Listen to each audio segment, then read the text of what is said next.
What is the key to economic recovery after a global crisis?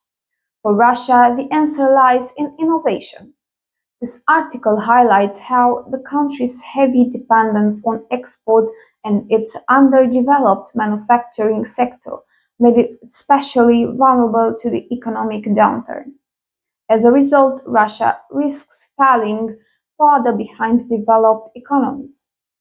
The proposed solution is clear: the transition to an innovation-driven economy. By introducing advanced technologies into production and manufacturing, Russia can prevent shutdowns, stabilize its industries, and build long-term resilience.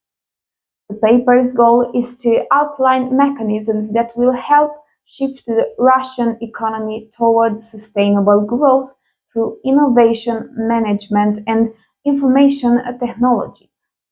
You can read this analysis in the Journal of Brand.